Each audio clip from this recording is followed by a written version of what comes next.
welcome to UPARS Los Angeles. My name is Steve Moreau. I am the director for UPARS LA. This is November 7th, 2017. We have a wonderful guest back with us after, I guess, 6 years. Thomas Lamar Keller is an aerospace engineer and a graduate of the School of Engineering from UCLA. UCLA graduates out there. Mr. Keller was a computer systems analyst at NASA's Jet Propulsion Laboratory in Pasadena, California. He developed the computer system for the management of resources for JPL's interplanetary exploration projects. He also worked for Douglas Aircraft, Mellow 3 Corporation, and British Aerospace. His experience in the aerospace industry led to the development of SpaceMax, Space Station Construction Simulator, which is an entertainment and educational software product. He's the author of The Total Novice's Guide to UFOs and The Total Novice's Guide to the Secret Space Program. And the UFO guide is available here for purchase. We have 2 left. If you would, please put your hands together and warm welcome to T.L. Keller. You know, I'm always relieved when I'm speaking to a group like this that I know finally whether my thumb drive connects to the projector, and it works. Believe this or not, last week I was in the audience at a MUFON chapter in Northern California, and the facilitator had just purchased a brand new laptop. But the facilitator also had an old projector. So we were all set up, ready to listen to the speaker, and he put in his thumb drive. You got the image on the laptop, but when the facilitator tried to connect the laptop to the projector, there was no connection. And I'll tell you, everybody was somewhat unhappy about that. I have 2 presentations here today. The first one will be called Modeling the Secret Space Program. And if you attended the MUFON Symposium in July of this year, this is going to be a reprise of what I said then. The second half is called Building the Secret Space Program. And this is sort of a preview of what I'll be saying at the UFO Congress in Scottsdale in February. Okay. Is that better? All right. Now, there's a wide spectrum of belief in the UFO community. I'll use this for the moment. The thing is, on the one hand of a spectrum of belief, you have the very conservative people, okay? Ultra-conservatives. And on the far right of the spectrum of belief are the ultra-liberals. Now, the conservatives within the UFO community say, oh no, there's no such thing as a secret space program. There's only NASA, ESA, the Russians, the Chinese, and the Indians. On the right and liberal side, there are those who claim that there's a full-blown Star Trek universe out there. Now, personally, between this end and this end, I have to be honest, I'm more like about here. I have seen enough, heard enough, and to accept that there is some kind of secret space program. I just don't know how far it's progressed in the last 70 years. I had a secret clearance at one time, but I was not exposed to any of this. I was a computer person, and I haven't been a mole in some secret program known as an unacknowledged special access program. I haven't been in that either. So all you're going to hear is things that I've seen and heard, and observed. All right, let's go over the topics that I'm going to cover.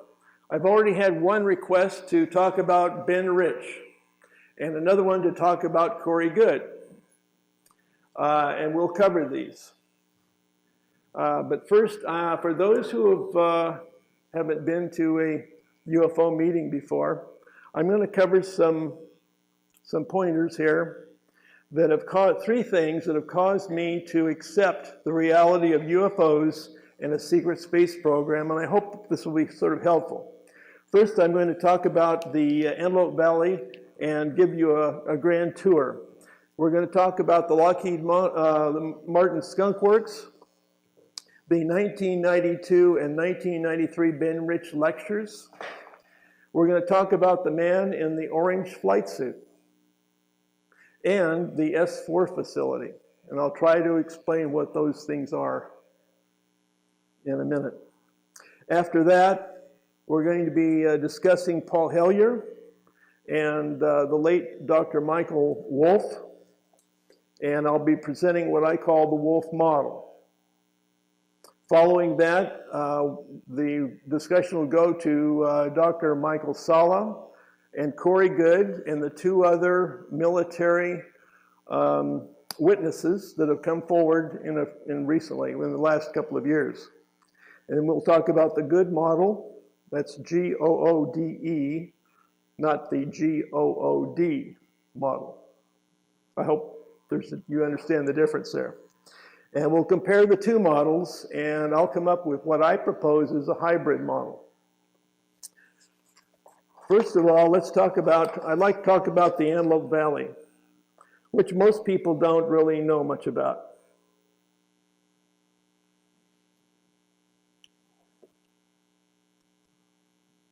Okay. I used to live in the Antelope Valley.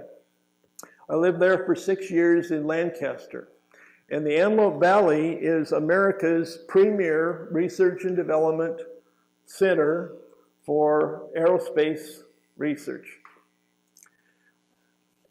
If you're in Los Angeles and you drive north, I know you can't read it very well, but if you drive north on the 14 freeway, the 5 freeway, like here, can you see that red dot back there?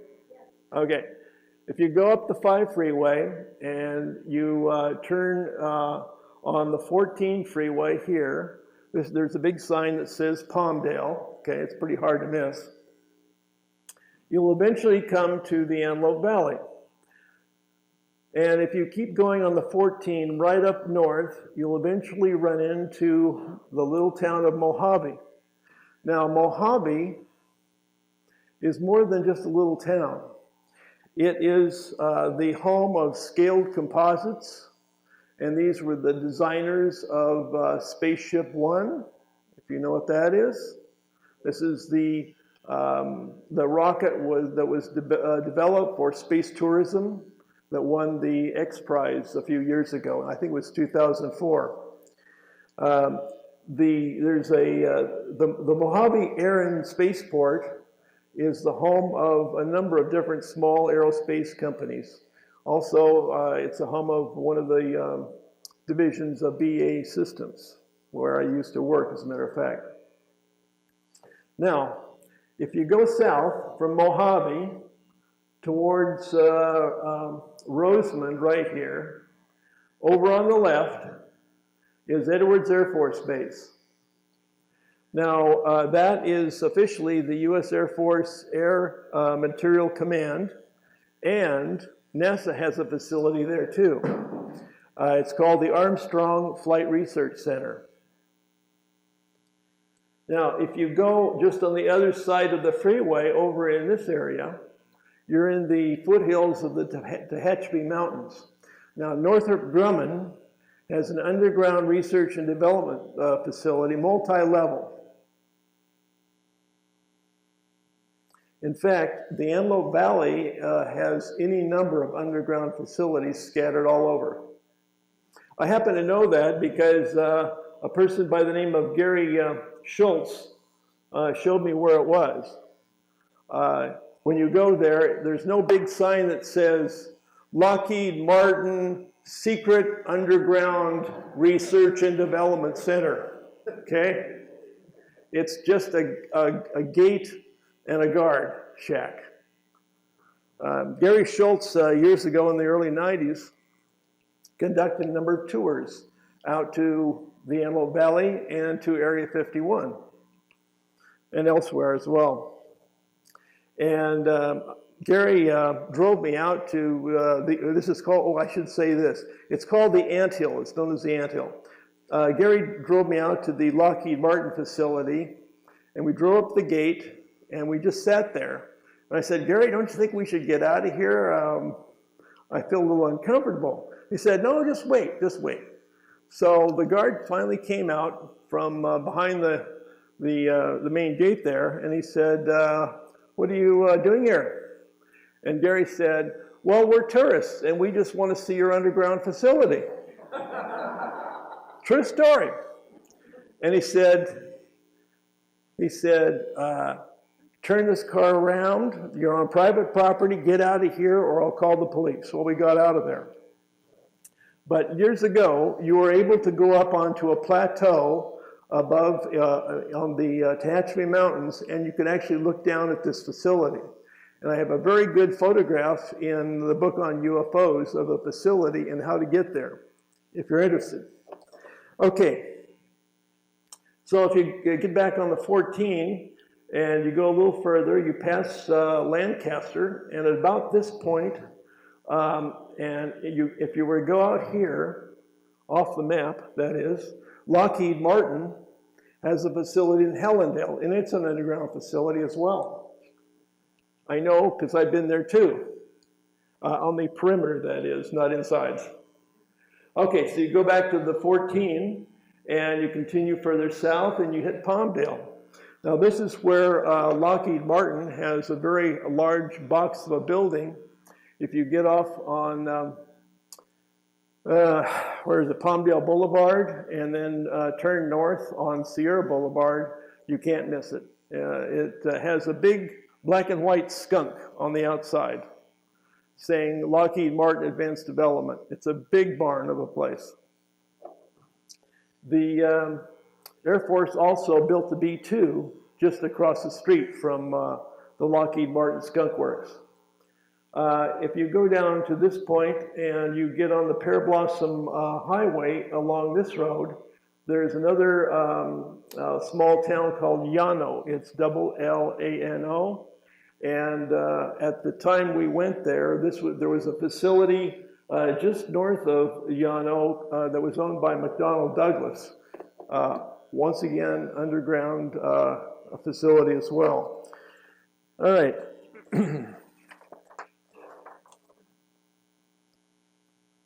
Okay.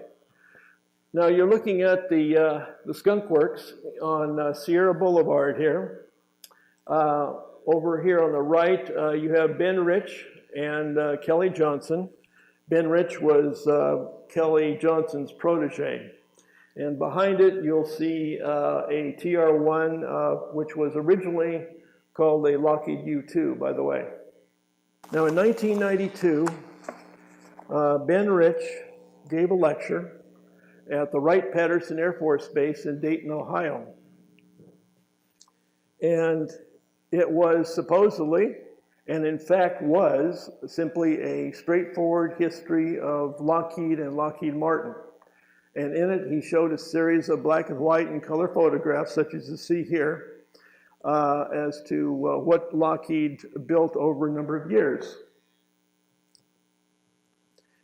They also built one naval ship. This is called the Sea Shadow in the lower right-hand corner. And that was a stealth ship that they built for the Navy. So it took for about an hour for him to show the various photographs. And that's all he talked about until his final slide, which was not a photograph, it was a drawing. Let me just take a... It was a drawing.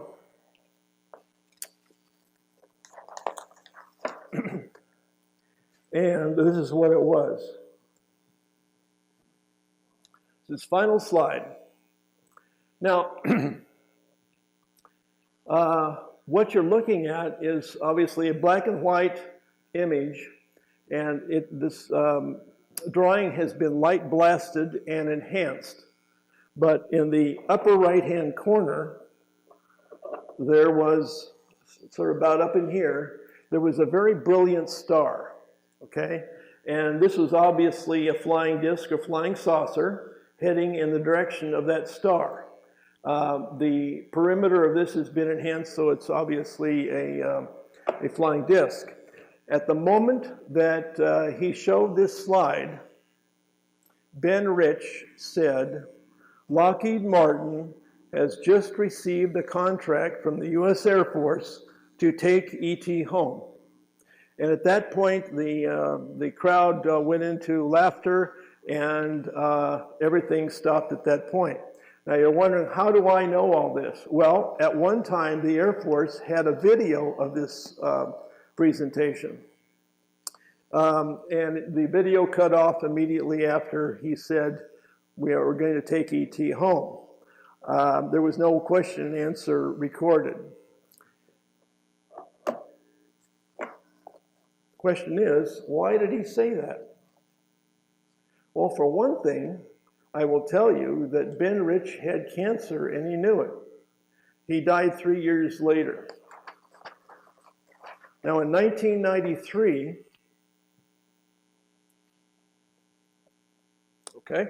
in 1993, Jan Harzan, who is now the executive director of MUFON, called me up one day and he said, hey Tom, how would you like to go to a lecture about the history of Lockheed Martin? And I said, sure. What day and where? And so he said, it's going to be at UCLA, so meet me there. And we entered this room, which was a closed-door presentation of about 150 to 200 individuals. They were from the press. They were journalists. There were people from academia.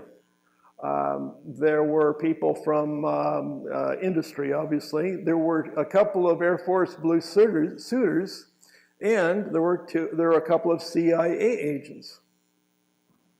So Ben Rich walked out, and the first thing that he said out of his mouth, he said, don't ask me anything about the Aurora project.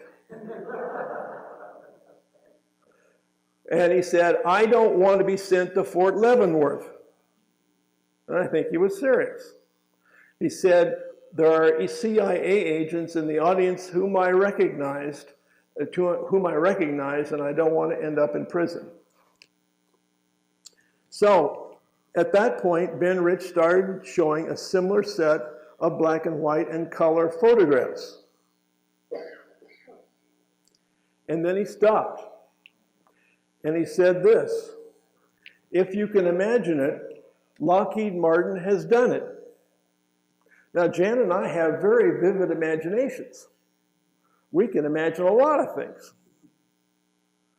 So then he showed a few more slides, and he repeated it twice again, I think to emphasize that fact. And then he asked the rhetorical question, how do we get to the stars? And he answered it by saying, not by using rockets and chemical propellants, but by using a totally new technology. And he went on to say, it won't take a person's lifetime to travel from Earth to stars, to the stars, okay? He then proceeded to bring up a couple of more slides, and then he said this, Lockheed Martin now has the technology to go to the stars. Imagine that. He was the president of the Lockheed Martin Skunk Works. And he had, at that point, 2 more years to live, and he knew he was dying of cancer. I think everyone's heard of deathbed confessions. I think that was one of them. So he finished his photographs, and then he showed a drawing that was similar to this. Similar. Now, his drawing didn't have a background. It was blank. I colorized it because my books are in full color. And I've taken some heat because I did that. But anyway, it was just as clear as this, being a flying disc or flying saucer with a blank background. And it was either very dark gray or black. And then he said, who knows what Lockheed Martin will be working on next?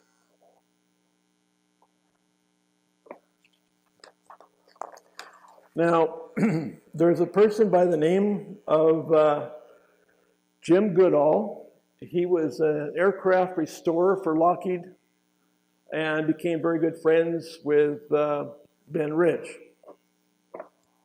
And I'm going to read the quotation here because I think it's very meaningful. About 10 days before he died, I was speaking to Ben on the telephone at the USC Medical Center in LA, and he said, Jim, we have things out in the desert that are 50 years beyond what you can comprehend. They have about 4,500 people at the Lockheed Skunk Works. What have they been doing for the last 18 or 20 years?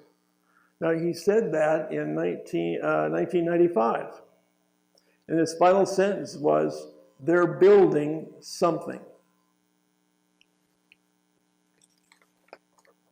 Okay. Now, that's one of three events in my life that were quite meaningful to me. I've seen a lot of other things and I've heard a lot of other things, but this is probably one of the most significant things that I've seen. Now let's talk about the man in the orange flight suit. As I said, I used to live in Lancaster. And my former wife was a State Farm insurance agent, and she insured many of the contractors and employees of the aerospace companies, as well as the military personnel at Edwards Air Force Base. One day she asked if I'd be interested in attending a lecture by one of her clients. And I said, sure. And we went to his presentation.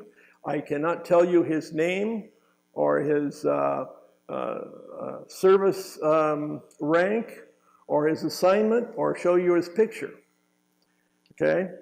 But I got to talking to him and I said, you know, there are a lot of strange things flying around during the day out here. And he said, there certainly are. And I said, there are even stranger things flying around at night. So we had a further conversation. He invited me out to Edwards Air Force Base to look at his project, which I did.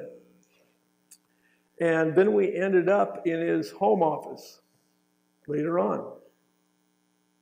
And it was filled with models of airplanes, and he showed me a picture of himself in an orange flight suit and other pictures, other memorabilia. And I said, have you ever seen anything that's really unusual here? And he said, well, I'll tell you something that happened to me 20 years earlier. This would have been in the 1970s, okay, 1970s.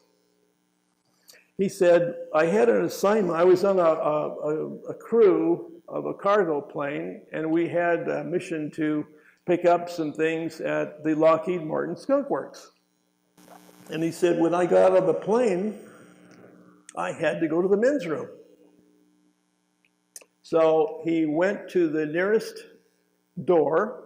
It was unmarked, and he opened it, and he went inside looking for the men's room. Couldn't find one, so he tried another door, and he went in that door. Still couldn't find the men's room. And then he went in through a third door, which was also unlocked, and he found himself in the center of the engineering design studio of the Lockheed Martin Skunk Works. And here he was, standing there in his red flight suit, his orange flight suit, okay? So he obviously didn't belong there. So he asked one of the designers there where the men's room was. And this guy pointed in a certain direction, And after about 30 seconds, 2 armed guards came up and took him out in a very surly way and took him to an interrogation room. And they asked him, "What are you doing here? And more importantly, what did you see in that room?" And he said, "I didn't see anything. I'm just looking for the head." Well, they finally understood where he came from, why he was there, and they accepted his story. And so they let him out, and then they said, "You didn't see anything." So then I asked him, "Hey, what did you see in there?"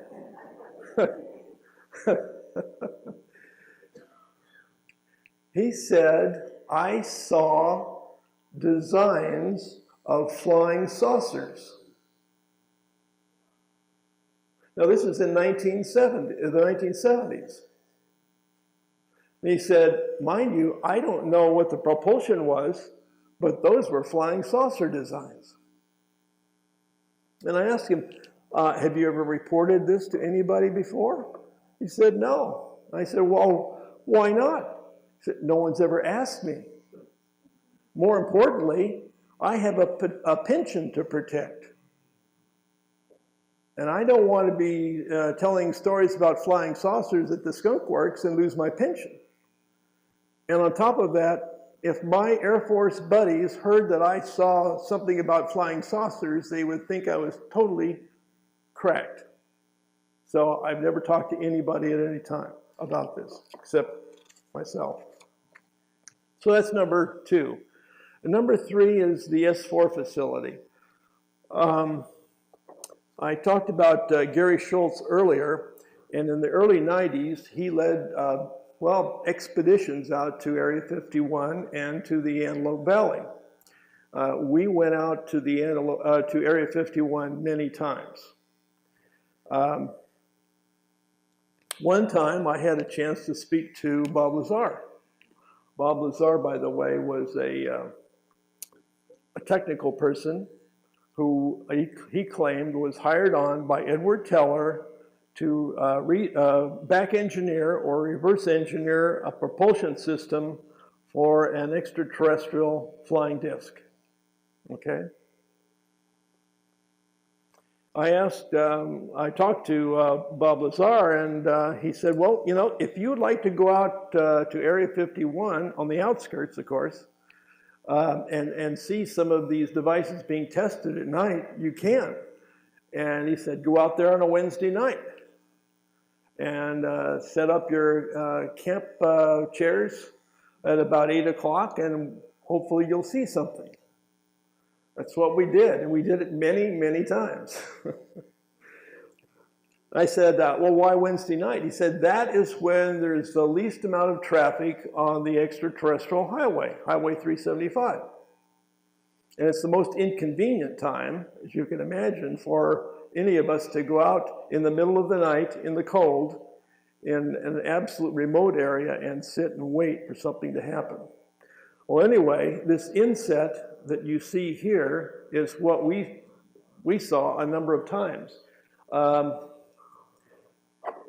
These are the Groom Lake. This is the outline of the Groom Lake Mountains, the Groom Mountains here. And you would see this bright orange object, and it would rise up to here. It might go here, it might go here, but this is a time exposure, and you can see it's a jagged or irregular flight path. Now, Gary Schultz was an avid photographer, and he had a paralyzed left arm, but he did have a very small handheld film camera. And he loved to take photographs every time we went out there of things at night. And one time after we came back from a trip, he had this photograph that you see here that he took at night. And to me, that's pretty close to what I would estimate to be a flying disc. Now, of course, I don't know whether it was extraterrestrial or whether it was man-made. All I know is that's what he took a photograph of, and I have no reason to believe that he in any way fabricated that. And lastly, when it comes to the Groom Mountains and the S4 facility, which is under that mountain, one day in, I don't know, 92 or 93, I called up Chan Harzan and invited him out to Area 51. I said, well, it's about time for you to go out to Area 51. I have a VW camper, and we can go out on a Wednesday night. The only thing is, I can't promise you that you're going to see anything. Well, we went out there, and we saw absolutely nothing from 8 in the evening until about midnight. So when we woke up in the morning at about 5:30, it was bright daylight. Bright daylight. And we were looking south towards Las Vegas, and at about an angle about 35 or 40 degrees from the deck, there suddenly appeared an extremely bright light or object that looked like a star. And it hovered there momentarily, and then it took a similar jagged flight path like this and very gingerly disappeared behind the Groom Mountains. 5 minutes later, a second one appeared in about the same position. And then 5 minutes later, a third one, all taking approximately the same flight path down behind and disappearing behind the Groom Mountains. Now, this was not a helicopter, it was not an airplane, it made no noise, and the intensity of that star-like object remained constant throughout the period of the flight path. Now, those are the three personal experiences I've had that make me realize that there is truth to UFOs and to the secret space program.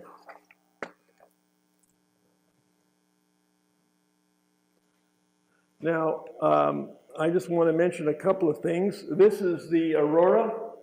It's an artist's conception of the Aurora, that is. This is said to be a transatmospheric craft. In other words, it can go up to and beyond the edge of space. And this one is sometimes known as a TR-3B, or Flying Triangle, or Astra. Now, a good friend of mine, Michael Schratt, who you may know, is an aerospace historian, and he tells me that these TR-3Bs are approximately 600 feet on each side. That's what he says. Some people have claimed that these TR-3Bs can go to the moon because they're massive. And if they exist, I would say it's pretty clear that they can take cargo and a number of people into, not only into orbit, but let's say to the moon.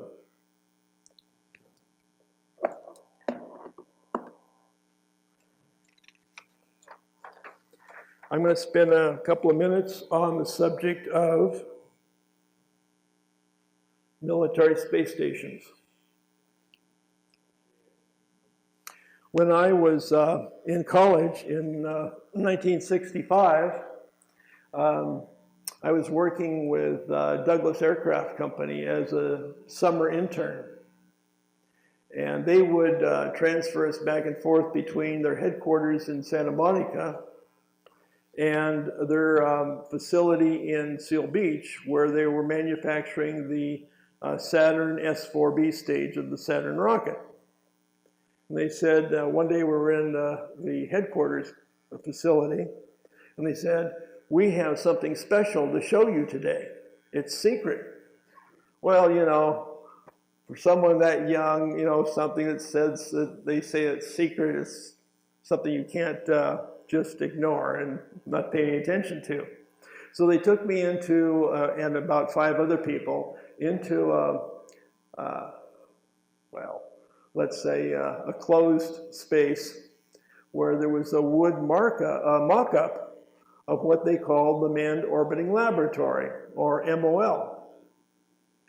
And this is what the Manned Orbiting Laboratory was intended to to look like.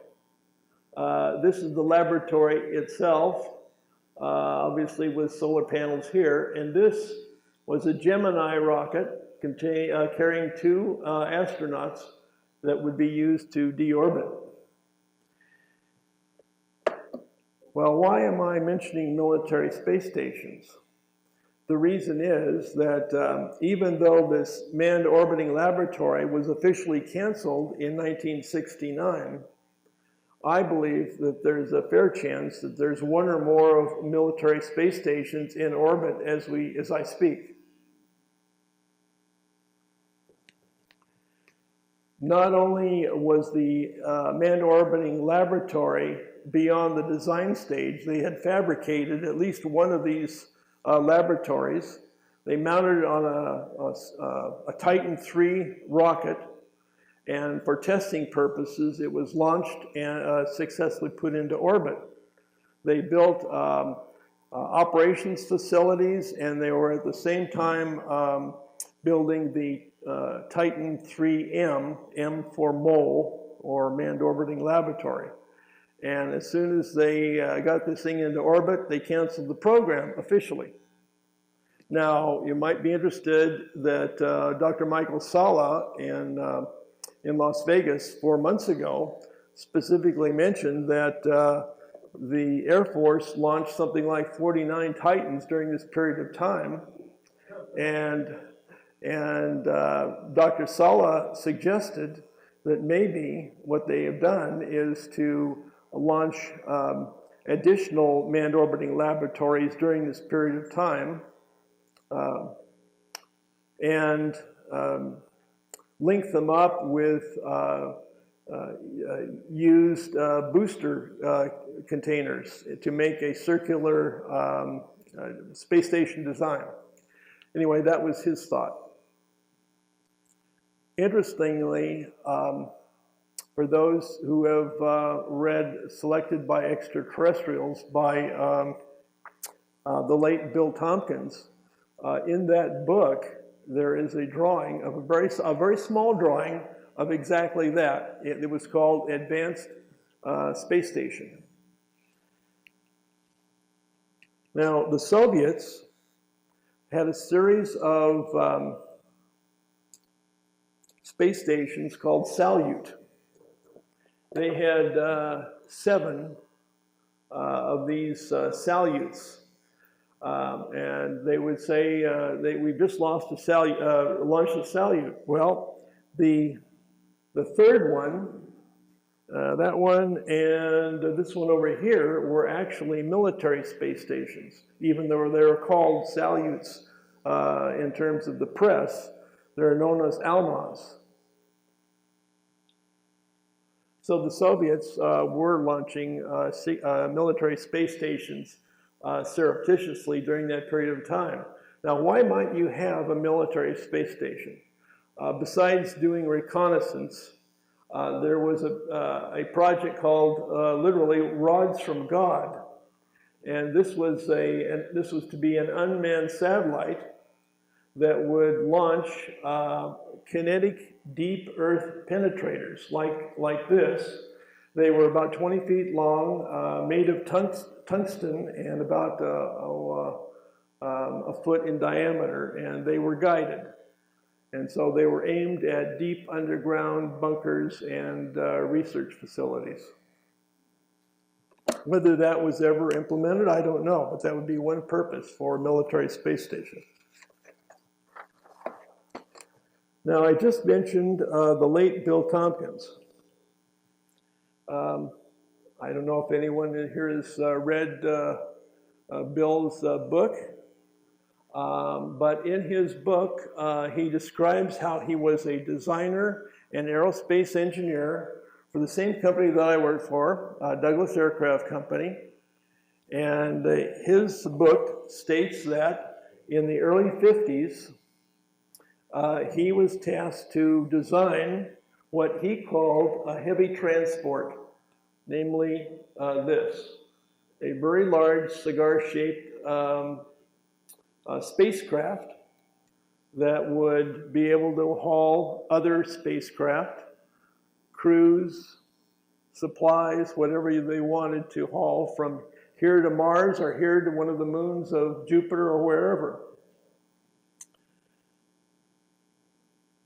Now, there was also another spacecraft that he claims that he was working on called a Naval Galactic Battle Cruiser, if you can imagine that.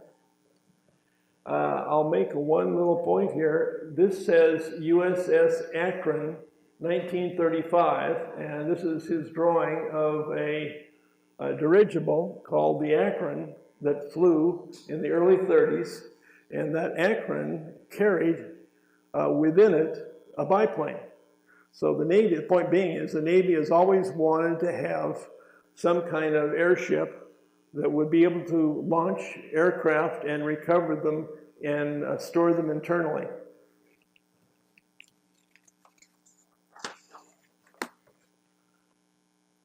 And I'm sure everyone, well, almost everyone here, has heard of Gary McKinnon.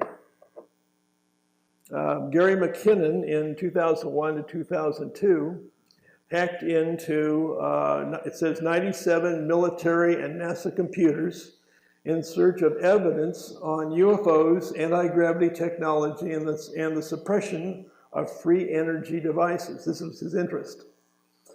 He's a Scot, and McKinnon alleges that when he broke into some of these classified computers, he found an Excel, a computer software package called Excel, which listed 20 to 30 names of what were called non-terrestrial officers, and the names of ships that were not in the U.S. Navy's roster of surface ships and submarines. McKinnon's conclusion was that these ships were spacecraft, and the non-terrestrial officers were most likely naval officers and Air Force officers assigned to each of these ships. Now, the U.S. government called this the biggest military computer hack of all time. And they tried to extradite him, but the Home Secretary would not permit that because they were afraid that the U.S. government would lock him up for the rest of his life. Now, in addition to what I've just described, Gary McKinnon claimed that he saw a photograph of a cigar-shaped spacecraft. And it had geodesic domes on each end, and geodesic domes on the top and the bottom, and the left and the right. And he was shocked by this, and according to what he said, he didn't have enough time to download the photograph, but he did see it, and then someone at within the military computer group discovered he was viewing this, and they shut him off. Anyway, that's his claim. Now, one of the names of the ships, the spaceships, let's call them spaceships, was called the USS Hillenkoetter. Now, this is a representation of what he claims to have seen. It was, according to, I didn't make this drawing, obviously, but this was roughly 990 feet long. It had geodesic domes here and here and here, and the same thing at the other end. It had what appears to me to be an entry point or launch point of smaller spacecraft. And this is a comparison with the U.S.'s latest aircraft carrier, the Gerald R. Ford, which is about 1,200 feet long. So this is a pretty good-sized ship. Does everyone agree? I hope. Now, I just like to draw your attention to a bit of an unusual feature of this drawing. The Navy would call this point right here amidships. And halfway down the length of this craft, there's this sort of demarcation line here. And for those who cannot see it, there is a distribution of light coming out, apparently, from that demarcation line. And I'd like to ask, what do you think that represents? Anyone want to guess? Polarization. Okay. All right. Could be. Anybody else? Aha. Okay. All right. My friend back here said divided in two ships. Let's think about that. Yeah, I understand what you're saying. All right. By the way, where is the bow and the stern of this spacecraft? Huh? We don't know, right? In other words, normally the spacecraft that we're used to seeing on Star Trek and Star Wars and what have you always has a bow and a clear stern. This does not. Keep that in mind.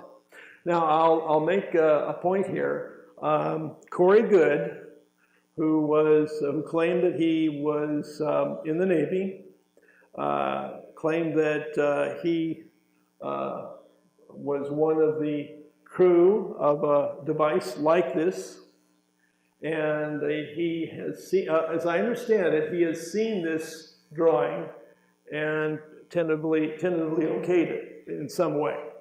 That's my understanding. But this is definitely what McKinnon claimed to have seen. Now, there's a point to all of this which we're going to get into in building the secret space program later. That's why I bring it up. Okay, let's talk about Paul Hellyer and the late Dr. Michael Wolf. Does anybody here know who Paul Hellyer is or was? Yes. Yes, he was the Minister of National Defense of Canada. He was also the Minister of Transportation. Now, when Paul Hellyer became the Minister of Transportation and later the Minister of National Defense of Canada, he didn't believe in UFOs. He wasn't interested. In fact, he explained that he was only interested in reorganizing those ministries. That's all he cared about. In fact, within his own files, he had reports prepared by his own scientists and engineers about what the U.S. was doing in relation to Majestic 12 and our own secret space program. And this goes back, that particular report went back to the 50s. Anyway, that's who Paul Hellyer is. Now, Paul Hellyer is not necessarily a UFO person. His main interest at this stage in life is to improve the world economic system and enhance the environment. In other words, slow down climate change. And so he wrote this book, Light at the End of the Tunnel. Okay? And in his book, he claimed the following. He said, after I left the ministries of Canada, years later, I read Colonel Philip Corso's book, The Day After Roswell. Now, hopefully, most of you have read that. If you haven't, I would suggest you do. Because when Paul Hellyer read that book, he was astonished, and he couldn't believe what was being said. Essentially, Colonel Philip Corso said that he used to work in the Pentagon, and he was given the artifacts of the Roswell crash. In other words, the technical artifacts. And he didn't know what they would do or how they were used, but it was his assignment to dole this out to American industry to find out how it worked and how we could use it in our own military and possibly commercially. And that's what essentially his book was about. So once Paul Hellyer read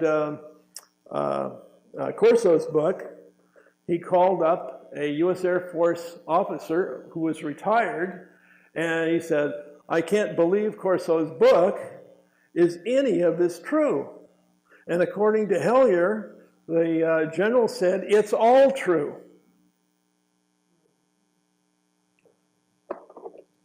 Now, within Hellyer's book, he mentions the name repeatedly of the late Dr. Michael Wolff. Now, Michael Wolff, some of you may not have heard of him, but his claim is that, or was, that he worked in the National Security Council working group associated with extraterrestrials and UFOs and the secret space program. Wolff claimed that he lived and worked with a gray by the name of Kolta, and that he also knew a Nordic, in fact, almost personally. Wolff claimed that he worked at Wright-Patterson Air Force Base, that he worked at S4 facility in Nevada, and that he had visited the Dulce Laboratory in New Mexico. Well, anyway, Paul Hellyer, in his book, Light at the End of the Tunnel, says basically that there are 4 extraterrestrial alliances: the Alliance, the Corporate, the Federation of Worlds, and the United Races of Orion. Essentially, there is a secret government consisting of Majestic 12 and what he called the Cabal. The Cabal are basically bankers and captains of industry, some military people probably, that are, let's say, the elites. We all sort of know who some of the elites are these days, right? If you would like to look into this further, I'll mention the Bilderberg group, and I won't say anything more about that. In Hellyer's book, he goes on to say that there are unacknowledged special access programs in the NSC, the National Security Council, the CIA, the National Reconnaissance Office, the National Security Agency, plus foreign groups. A typical foreign group might be MI6 of the UK. And he said these 4 alliances were essentially exchanging ET technologies for access to Earth bases. Now, this is really quite a statement from somebody who was at a very high level within the Canadian government. You don't see too many people from the US government coming out and saying this, right? In addition, Michael Wolff, this is his photograph here. This is Paula Harris, a noted UFO researcher from Italy. This is shortly before he passed away in around 2000. Michael Wolff claimed that there exists now 1 human base on the moon and 1 human base on Mars. Now,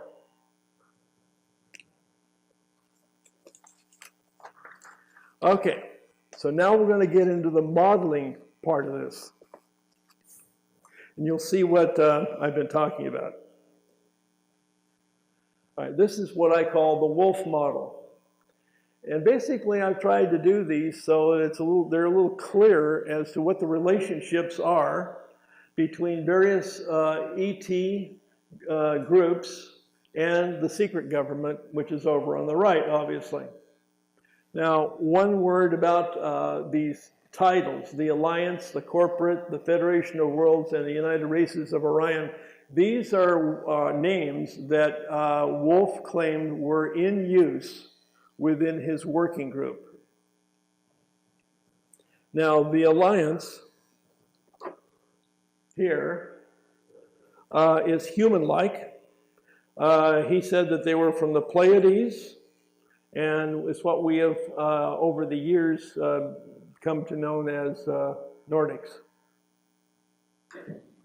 He also said there was an Altair Aquila star system, which are where the Semitics originated. The corporate here are basically the Greys. I'm assuming, personally, that when Hellyer or Wolf uses the term gray as a general, there are the short grays, the medium grays, and the tall grays. All of the grays sort of thrown together. He claimed that they were from the Zeta Reticuli star system. As far as the Federation of Worlds down here, these, he claimed, were various races and mostly humanoid. And lastly, the United Races of Orion. These were various races, but mostly reptilian from the Orion star system. Now, according to Hellyer and Wolf, each of these four had some kind of interlinked relationships. They communicated or worked together in some way. So this is what these heavy dark lines are intended to represent. The blue arrow going into the secret government, these are the ET technologies that we have been given by one or more of these extraterrestrial groups.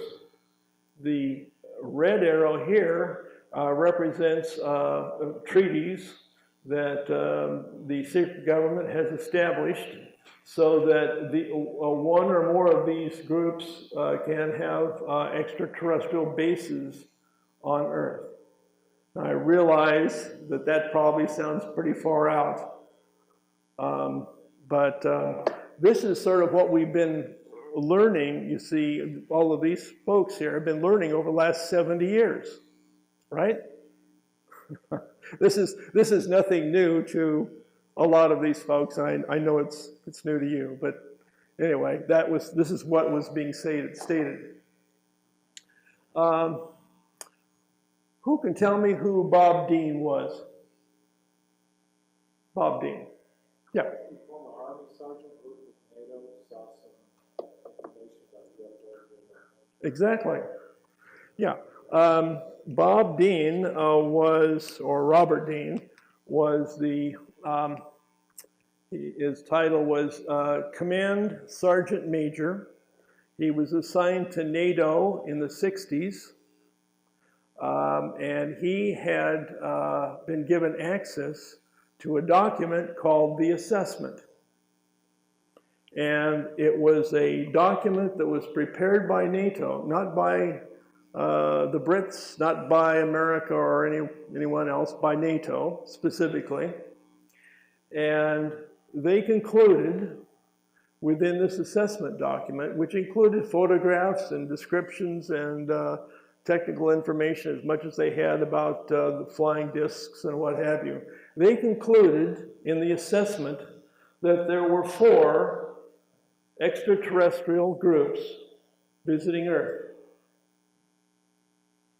One was the Nordics, one was the Greys, one was humanoid, and guess what? The other one was the reptilians. And I had a chance years ago to verify this with Bob Dean. He was a frequent speaker at the UFO Congress in MUFON. And I said, I understand you read that there were 4 different groups. And he said, yes. And I said, what were those groups? And the last group was the reptilians. We just can't seem to get away from these reptilians. All right. Over on the right is what I have called the secret government.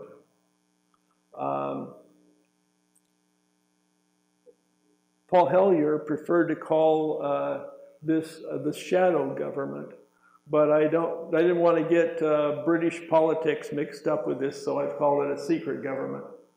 Within the secret government would be Majestic 12. This is the committee that was established by President Truman of 12 elite individuals that were given the assignment of studying UFOs that had crashed and the extraterrestrials that had been recovered, either deceased or alive.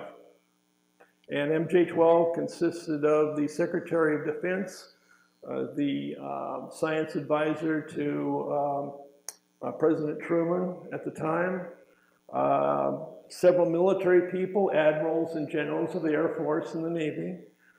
There was a biochemist, there was an astronomer by the name of Donald Menzel, by the way, who wrote books as to why UFOs couldn't be true. Right? I'm not making this up. And so, also included within this dash line are, as I've said, these unacknowledged special access programs that basically no one talks about. And if someone who works in a USAP is asked, are you working on such and such project, their directions are they deny even knowledge of it. That's why it's unacknowledged. Okay, so that's the wolf model. Now, I've been asked to talk about Corey Goode and Michael Salla, and I'll do just that. Michael Salla is an author. He's a messenger. He didn't experience any of the events that he's recorded in his book. His book is, sorry, I need to progress this. His book is called Insiders Reveal Secret Space Programs and Extraterrestrial Alliances. This came out about 2 years ago. And Michael Salla is formerly a professor of government in Australia, and now he's an author writing about the various space programs. In Michael Salla's book, he describes this gentleman here by the name of Corey Goode, as well as two others by the name of Michael Ralph and Randy Kramer. All of them were abducted, according to the story, by the Navy when they're children. And then later they joined the military, either the Navy or the Marines. And at that point, they became involved in space programs off Earth. Okay, let's put it that way. Now, in Michael Salla's book, he describes 11 different human and extraterrestrial alliances. We'll go over these in a moment. You can't read this, but this says Ancient Mayan SSP and Inner Earth Civilizations. We'll get into that in a few minutes. Also, Michael Salla describes the secret government, similar to what was within the Michael Wolff model. There's the Cabal Illuminati, which is a sort of a secret society that started in Bavaria, 250 years or so ago, basically of the elites of that time. And then there's Majestic 12 and what he calls rogue special access programs. And rogue special access programs, according to Dr. Salla, are special access programs within the government or industry. It could be not only the United States, but other countries. And these are sort of, they're not, there's no oversight, they're not controlled well, and they seem to have plenty of money, and they sort of just do their own thing. That's about the best description I can give you in short order. And then also, once again, we're talking about the exchange of ET technologies for access to Earth bases. Okay, now I'd like to show the Goode model of these various secret space programs. Yeah, wow. Look at that. The reason I drew this up, this, by the way, is in my book called The Secret Space Programs. When I was reading through Dr. Sala's book, I got very confused with all of these different extraterrestrial alliances and human secret space programs and what have you, and I couldn't figure out who had relationships with whom. So I made this little drawing up. Someone may ask, well, what does Dr. Sala think about this? You're just making this diagram up without consulting him. Well, actually, I did consult him, just to make sure that what I'm showing you is according to what he says in his book. And as a matter of fact, I've suggested he include this diagram in his next edition of Insiders Reveal. Well, let me just go over this briefly. I know you can't read all of this. I can't even read it all myself. But basically, this line, the top line, are all human secret space programs. The one here is human. This is human, the Global Galactic League of Nations, as is Solar Warden over here. Now, I've already talked about Solar Warden. Solar Warden is basically led by the United States Naval Network and Space Operations Command. It used to be called Naval Space Command, but this is the new name. Corey Goode claimed that there were 8 or more spacecraft carriers, what he called protector fighters or bombers, and various research vessels. And their assignment was basically to be the military police of the solar system. Isn't that a pretty good description? Okay, well, we'll start here. This will be very brief. This is another alliance, which is called the SSP Alliance. This is human. It consists of former Solar Warden crews and ships, and it's led by an SSP Alliance Council. The participants are the US, the UK, Australia, and Canada. Now over here, this is what he calls the Earth Alliance, and that's human. And basically, it consists of being led by the BRICS nations. The BRICS, Brazil, Russia, India, China, and South Africa. Okay. And these folks provide supply and what else? Supply and support and command services to the SSP Alliance. This is the Interplanetary Corporate Conglomerate, ICC. These are the bad boys of the neighborhood, according to Corey Goode. They have an operation, according to him, on Mars. And they manufacture high technology products using slave labor. That's not a good word, is it?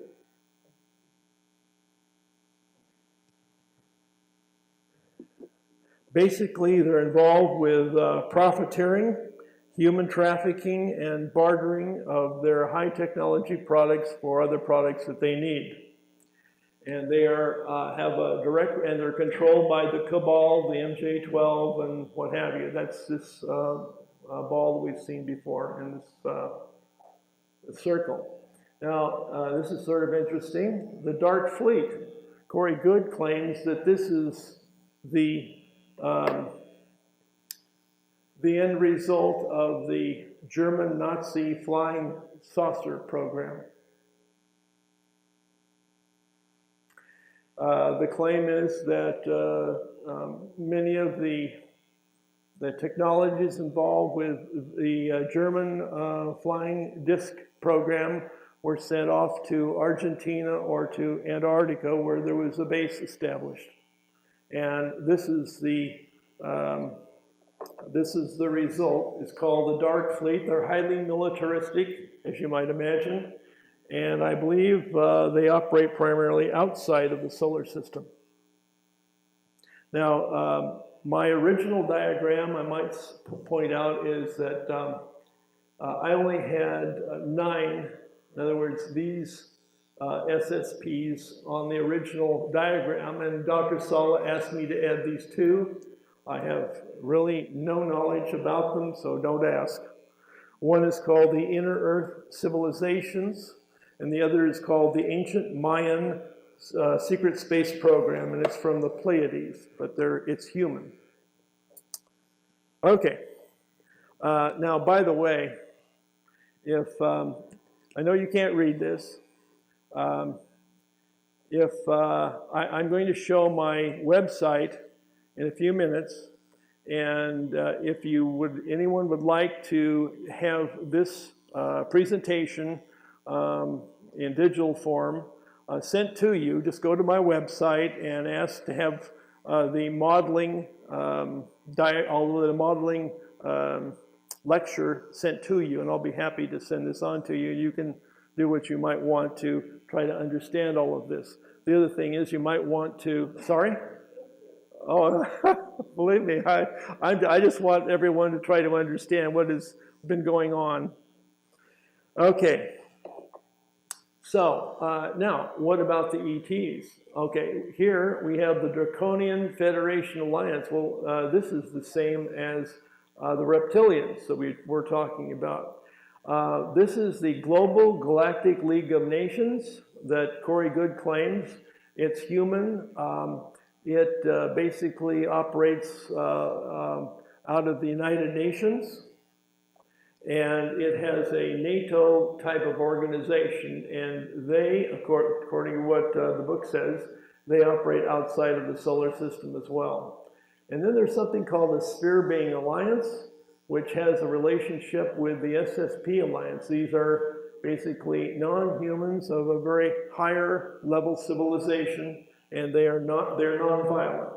And over here, lastly, is the Super Federation. This consists of both human and non-human. Let's see, what else can I tell you?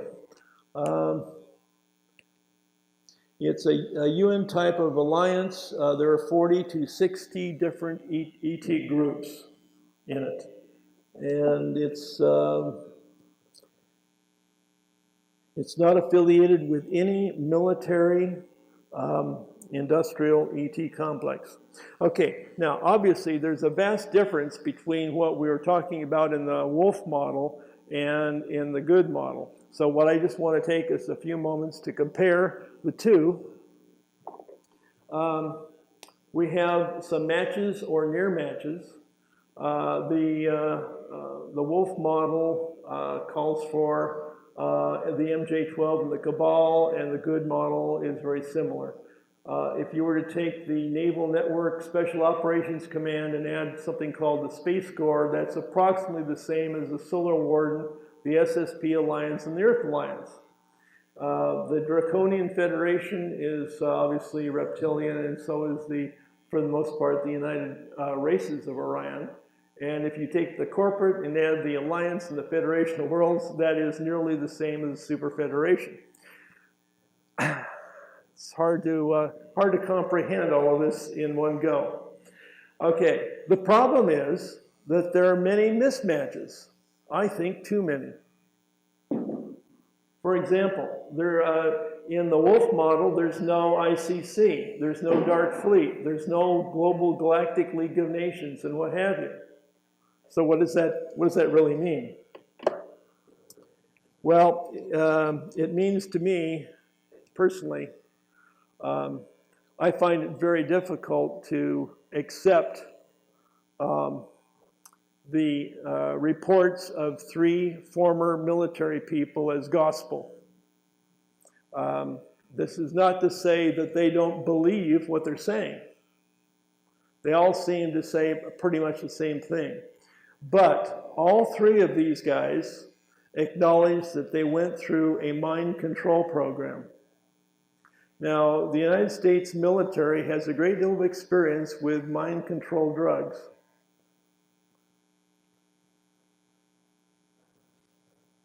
And this goes back decades to projects like Project Artichoke Rainbow, and MK Ultra.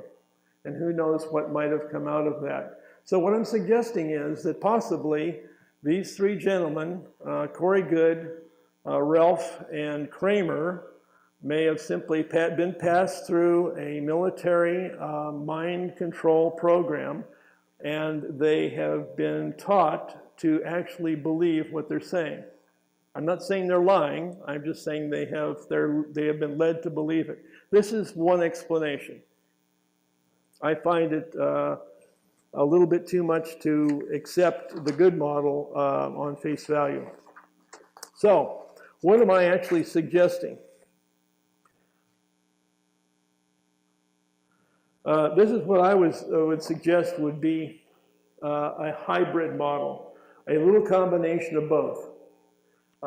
This takes the alliance, the corporate, the Federation of Worlds, just as described by Hellier and Wolf and Bob Dean. I've changed this box to represent a secret world government because it's obvious that there's more than the United States operating here. There are other countries. I've retained the Illuminati and the Cabal, MJ-12, and also these other unacknowledged secret access programs. Now, out of that, I would say that it's quite likely that the Naval Network and Space Operations Command operates out of the secret world government. Now, what's Space Corps? About 4 months ago, the House Armed Services Committee voted unanimously to create a new branch of the military called Space Corps. And the purpose of this was to acknowledge space as a warfare domain. Okay? Now, this hasn't been passed by Congress, but this is what came from the House Armed Services Committee, so I'm using that term, Space Corps. Now, personally, given the fact that Stephen Greer tells us that this country mastered anti-gravity propulsion, at least one form of it, around 1954, given that Bill Tompkins was assigned to design massive spacecraft carriers and galactic cruisers, and all of these years have gone by, it strikes me that it's conceivable that there may be in existence now 2 or more spacecraft carriers and research vessels. In other words, an existing fleet that would provide security for the solar system.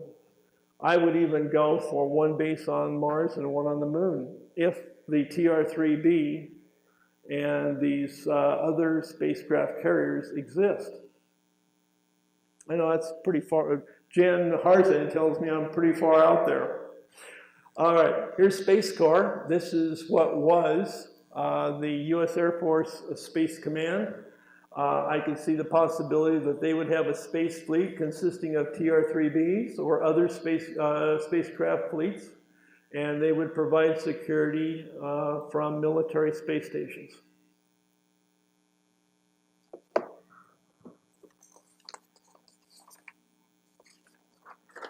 All right. I'm going to lighten things up a little bit here because some of this is pretty dark.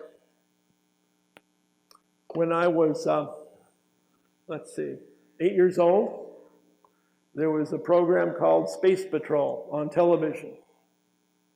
It was all black and white, and Space Patrol consisted of a crew of 5 people, male and female, who manned this spaceship that you see here, and they were sent out to be the military police of the solar system. Does anyone remember that program, or am I just too old?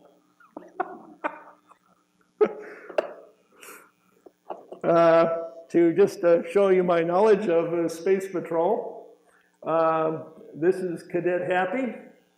And that's Commander Buzz Corey.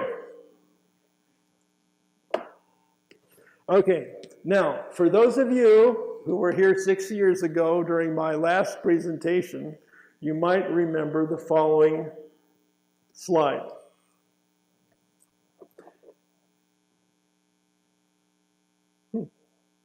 Okay, so here's Space Patrol again.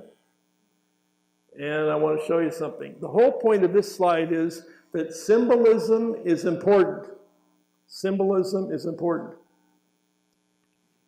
Here is the old, from 6 years ago, here's the old symbol for Naval Space Command. If you'll notice, there's a globe here, and there's satellite orbits, and this rather imposing naval anchor. Okay? Now, watch this. This is the symbol for the Air Force Space Command. Notice that this is a circular image here with satellites, stars, okay, and this rather unusual symbol here. Now, the question is, where did this come from? Anyone want to guess? Sorry? Sorry. A rocket. A rocket could be. Could be the pointy end of a spear. Here's my supposition or proposition. Why didn't you say that at the time? I couldn't hear you. You have to speak up. Star Trek. Of course. Thank you. Thank you. We're getting there. We're getting there. We're almost finished with this part. Of course, this is the Star Trek symbol.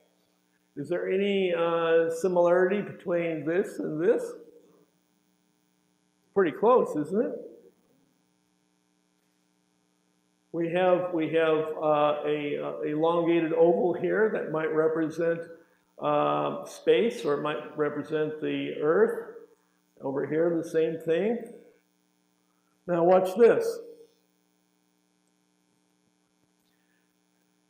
On the left here, some of you may think that this is the United Nations symbol in the back. It's not.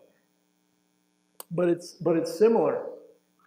This is the circle here is a star cluster. And these are olive tree branches representing peace. What happens when you take this symbol and add the Star Trek symbol? You get this.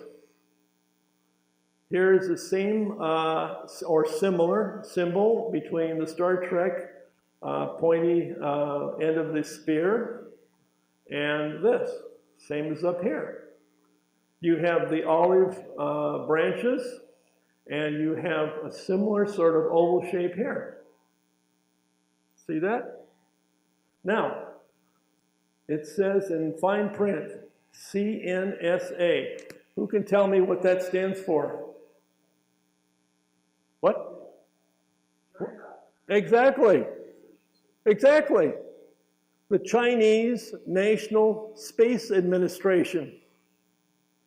What is China telling us?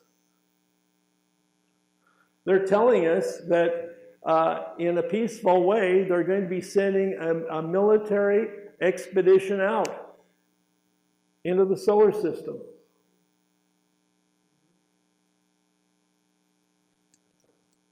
That's one thing I like about the Chinese.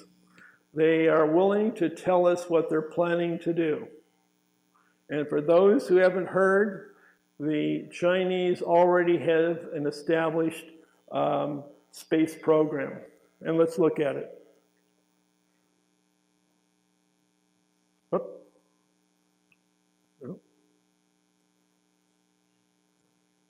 This is China's secret space program. I put the quotes in secret, or quotes around secret, because it's not really secret. They've been telling this for years. But people don't know about it here in the US very much. It's because it's not announced very frequently on national news. but they have a full-on space program consisting of what they call taikonauts. They have a long march heavy launch vehicle. Let's see. I want to get that right. Hold on. This is a laboratory in the lower left-hand corner here that has existed for some time. It's called the Tiangong, and it's about ready to fall out of orbit. And over here, this is an existing Chinese unmanned lander that landed on the moon 4 years ago. It's called the Chang 3. Not only that, it had a rover attached to it called the U2, Y-U-T-U. Look it up. Next year, the Chinese are going to be launching the Chang 4, and in 2019, they're going to launch the Chang 5. These latter two will be landing on the far side of the moon and on the near side of the moon and returning soil samples to Earth. They've already said that they are going to be building a moon base for industrial purposes. Now, we wouldn't want to call it a military base because that would violate the Outer Space Treaty. But they're definitely planning to build a moon base. And from somewhere between 2040 and 2060, they'll have their taikonauts on Mars. Once again, this is not a secret space program, not really. I'm just sort of trying to tie this into what's actually we can show is going on.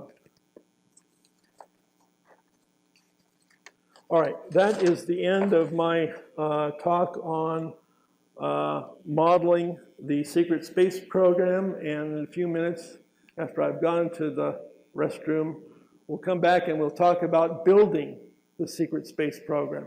Now, if you'll go to my website, and if you'd like to have a copy of the modeling presentation, just go to the email part of my website and just say that you'd like a copy of it, and I'll send it out to you. And that way you can see the details of all of these models. What are we building when we talk about building the secret space program? We're specifically, and by and large, talking about building spacecraft carriers. Now, my presentation included discussions of a variety of things, including early airship carrier design. This was the acron that was displayed on Bill Tompkins' sketch, and you can see how large this particular airship was compared to a 747 and an A380 down in here. And this is the Curtiss Sparrowhawk that was stored inside the acron, and then this gantry was lowered, the Sparrowhawk took off, and then it was later acquired and then brought back inside the blimp, or the dirigible. Okay, let me mention a few things about early spaceship carrier design. Years ago, I heard a presentation by a gentleman by the name of Vladimir Tuziski. He was a Bulgarian UFO researcher, and he claims that he found a Nazi SS archive which contained a variety of drawings and documents about their flying saucer program. And one of those devices was called the Andromeda device. Now, I'm not saying that they built this. I'm just saying this was an early design of a spaceship carrier, and it was designed to carry 3 flying discs, 2 of these smaller Vril discs over here, and 1 of the larger Hanabu 2s. And this is where it was stored. These are the locations for the 2 Vrils. I imagine these two well, containers here might be the propulsion systems and another two down here. Just a guess. But this is the original document that he claims that he discovered. Moving right along here, here are some examples of American spacecraft carriers. The X-15 from the 50s, the 747 space shuttle carrier of the 80s, and this is Spaceship One that I was referring to earlier, which flies out of Mojave, the Mojave Air and Spaceport. Some of you may be mature enough, like myself, to remember this very clearly. But in 1952, Wernher von Braun was pushing a space station. In the upper right-hand corner, this is an image that was taken from Collier's magazine. There was a series of 3 articles, I believe, about man in space. This is von Braun demonstrating one of his designs on Walt Disney's Disneyland. He and Heinz Haber had a very entertaining and informative program about space exploration at the time. What many people don't understand, at the same time he was proposing these space stations, presumably for peaceful purposes, he was speaking on September 17th, 1952, to a blue ribbon audience in Washington, D.C., and the title of his presentation was Space Superiority as a Means for Achieving World Peace. Now let's take a look at what Hollywood thinks about when they're talking about spacecraft carriers. This is Gene Roddenberry's spacecraft carrier, obviously the USS Enterprise. You see an image here of the Galileo shuttle bay, and for those of you who are interested where it was located, it was in the stern of the engineering section. I had a story that was, I'll have to leave that one out. This is Stanley Kubrick's space station, a massive creation. Nevertheless, it was a carrier of a trans-atmospheric craft that most of us saw at the time in 1968. And lastly, from Hollywood, we got George Lucas's spacecraft carriers. This is the Imperial class Star Destroyer that we all was eye-popping when it first came out. And this is the Millennium Falcon inside the spacecraft bay. And now we have the Adamski mothership from 1953. This was the first book I personally ever read about flying saucers. And this was a photograph of what Adamski claimed to have photographed through a 6-inch reflector of his. This is the, what he called the mothership or a spacecraft carrier. And these are the photograph of 5 of these devices being launched or landed on the mothership.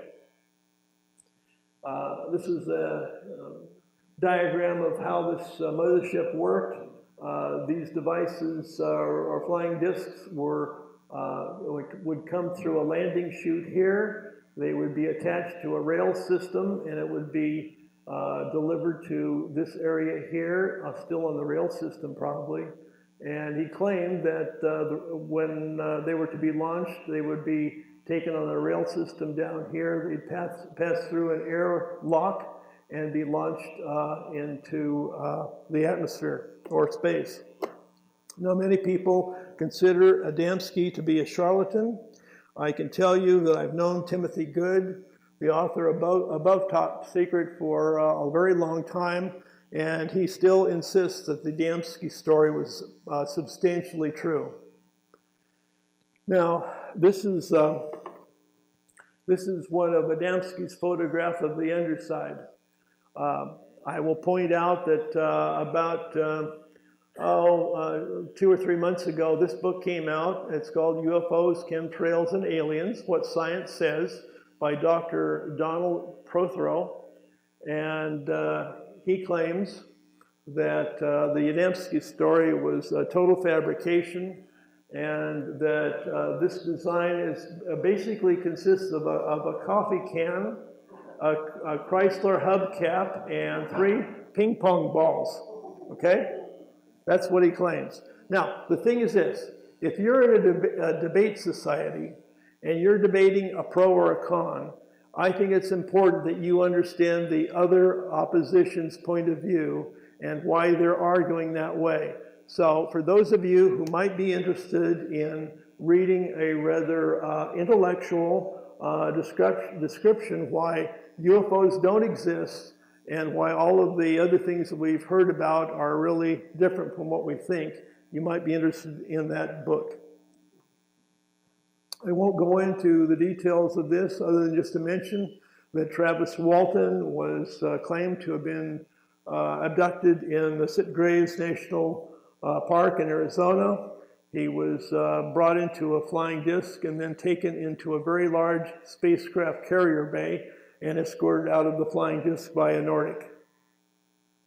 What evidence do we have about space carriers? What photographic evidence is there? This was taken by the Mars rover, and you can see what was shown here. I have no idea what it was, but it could be a spacecraft carrier from some source. Here's an object that was approaching the International Space Station. This is a JPL image of what appears to be, or could be, an ancient crashed cylindrical spaceship of some kind. This is part of Project Blue Book. It's blown up, but it was a cylinder that was photographed over New York City in 1950. And here, of course, is the same Adamski mothership.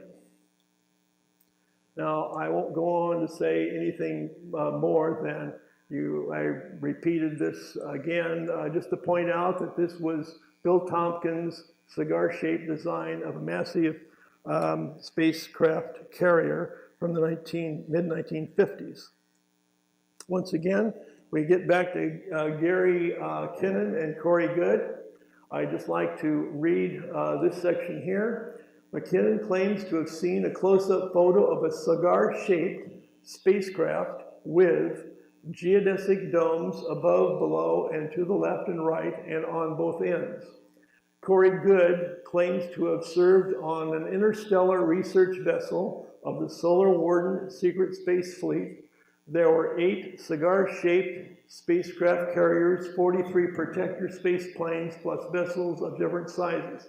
Additionally, Corey Goode claims that, and some were in the range of a mile long. Imagine that. Okay. So we're back to this same illustration. The gentleman in the back suggested that possibly this demarcation line was possibly intended to reflect that there were actually 2 spacecraft here and docked together end to end. In other words, there would be one spacecraft that's approximately 500 feet long and another one that was 500 feet long. This might explain why there are 2 command bridges. In other words, this 500-foot long spacecraft would be commanded at this end, and at the other end, this one was commanded from here. Why? So that might explain the demarcation line, and in fact, it might also explain why this light effect is being shown. They might be in the process of being docked. Now, let me show you a couple of other facts here. This is the same 1,000-foot long spacecraft carrier with a crew of 478, allegedly. This is the latest British naval ship. It's the HMS Queen Elizabeth, and it is approximately the same length. As you can see, it carries 679 crew plus pilots. And oddly enough, this ship has 2 command bridges. I've never seen that before, but this one does. This command bridge controls the ship itself, and this command bridge controls the landing and launching of aircraft. So something to think about. Now watch this. Here is a size comparison of various proposed or theoretical spacecraft carriers. Here is the Boeing 747 piggybacking the space shuttle. It has a length of 231 feet. This is the German Nazi Andromeda device design. Its length was 456 feet. A design, not necessarily built. This is the size of the TR-3 Astra, or Flying Triangle, and it's alleged to be up to 600 feet on each side, according to Michael Schratt. Now, for reference purposes, I've included the size of the USS Akron, which flew in the early 30s. It was 760 feet long. This is the Hillenketer that Gary McKinnon claims to have seen on the screen of a military computer system. And he claimed whatever, that was about 991 feet. And you can see how much bigger it is compared to the Akron. The Akron was big enough. Now here's the Adamski mothership. It has a length of about 120 feet. And you can see it's just a little bit longer than the Hillenketer. Now what is this behemoth right here? This is Bill Tompkins' heavy transport design. It's a mile long. Imagine that. Now, I've taken the liberty to put Navy insignia on here, obviously, and some windows. I've also shown how large the entry or exit porthole would have to be in order to allow a TR-3B to enter into this device. And you'd have to have a device this large in order to get one of these 600-foot triangles in the bay. Just a moment, a little bit further size comparison. Once again, this is a TR-3B Astra. If you had two TR-3B Astras in the spacecraft bay side by side, it would be 1,200 feet, and that would just fit inside the Bill Tompkins design. This is a description of the propulsion system that has allegedly been created. It's reputed to be a mercury plasma accelerator ring at a very high RPM and high pressure. Now, can somebody here tell me if that sounds familiar to an older design? Some propulsion system that involved mercury or a compound of mercury at high pressure and high rotation speed, to the extent that a very fast, high degree of vortex would be created. Can anybody tell me? Yes? Of course. Repeat that, please. Yeah, I will. Yes, he's absolutely right. It's the Nazi Die Glocke, or the bell. This was allegedly an experiment conducted in early 1945 in southern Poland. It consisted of a bell-shaped container, which was approximately 9 feet in diameter and about 12 feet long. And it was filled with a compound of mercury, which was called red mercury. It had high-speed rotating baffles inside to create a vortex, and it was supported by a very high tension cable from a local generating station, and it was allegedly successfully in demonstrating anti-gravity. Okay, let me go on to the next one here. This is a repeat from the previous diagram, but I just want to emphasize this. Jim Goodall said they're building something. What are they building? Now, this is an entertainment and educational product that I built or designed some years ago called Space Max, and it was a software product whereby the operator would assemble a space station in modules.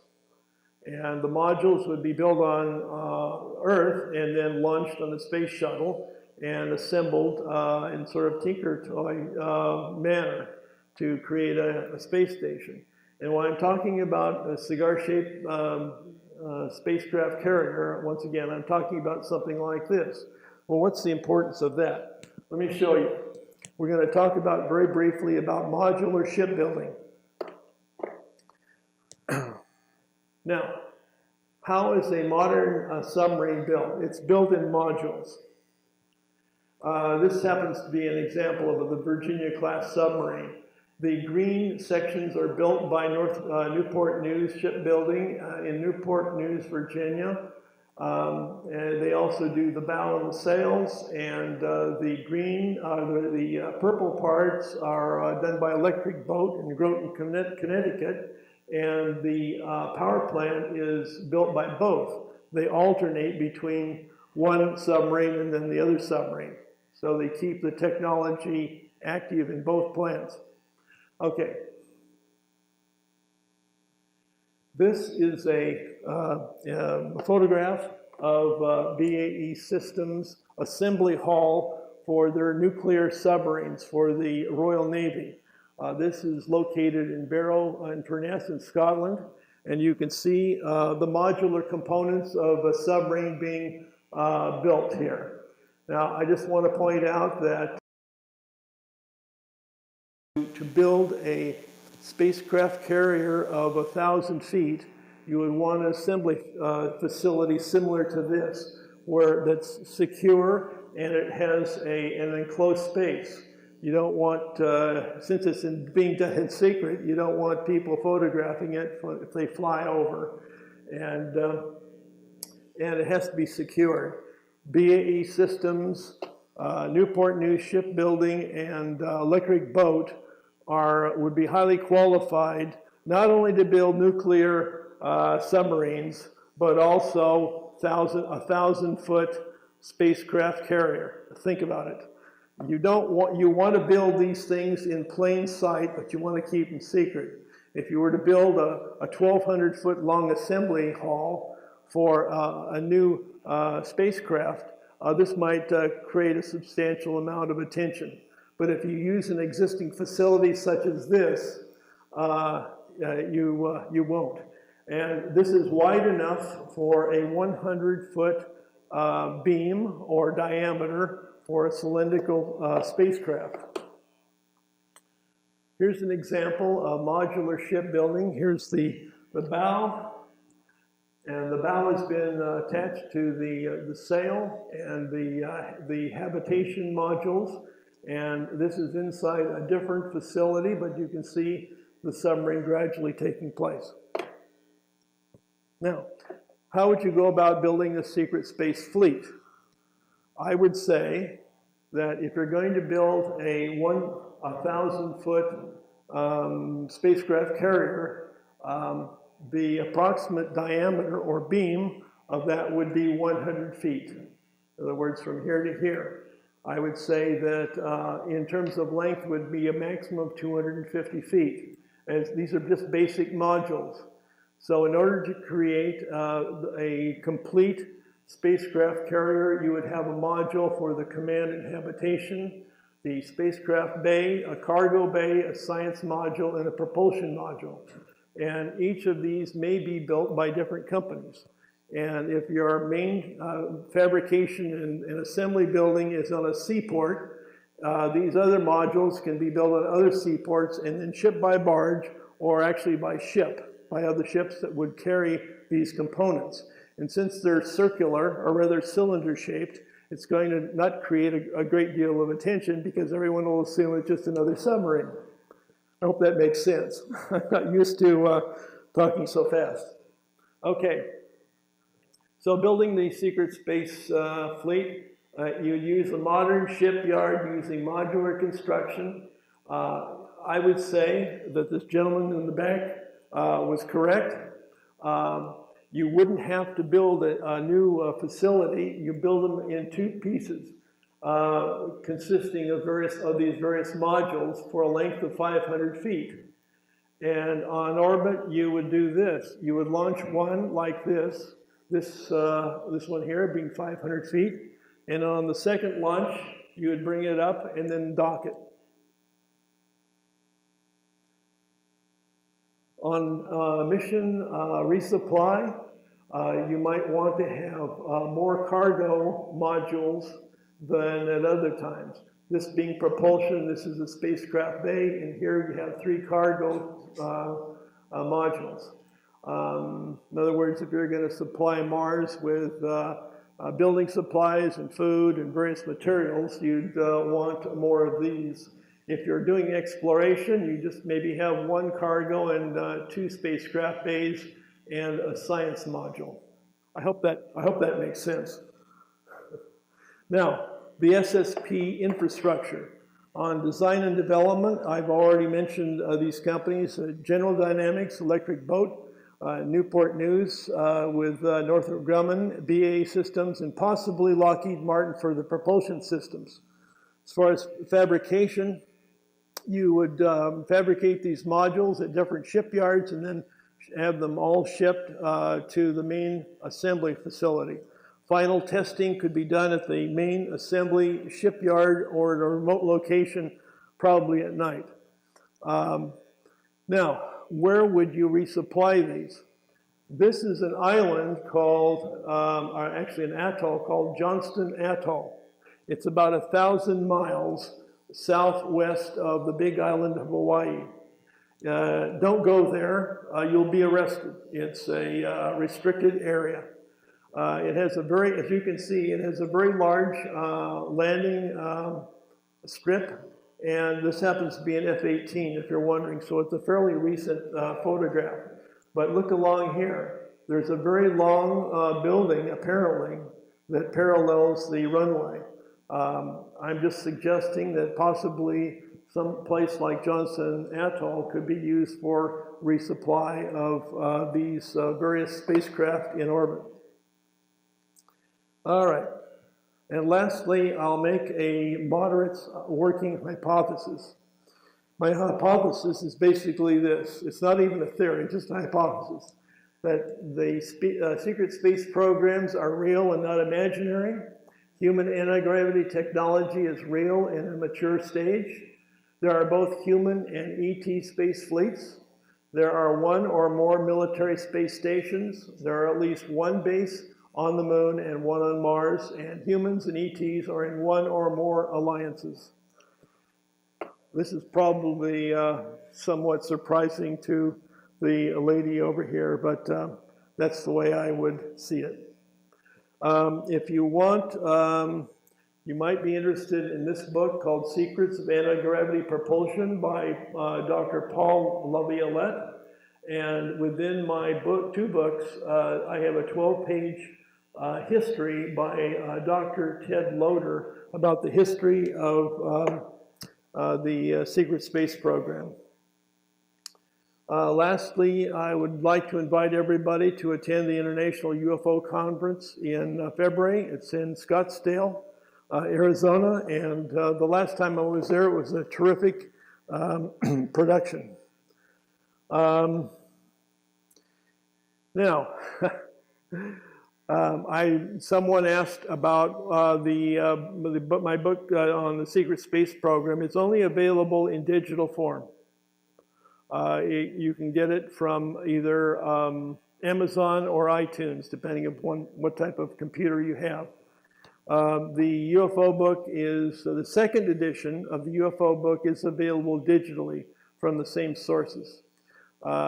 If you want the printed book of the UFOs at a later time, you can order those from MUFON.com. There we go. I have to say that I was a little somewhat rushed in the last part of it here because I guess I talked a little bit too long. I hope this has been informative, and if it hasn't, I'm hoping it's been entertaining at the least. And thank you.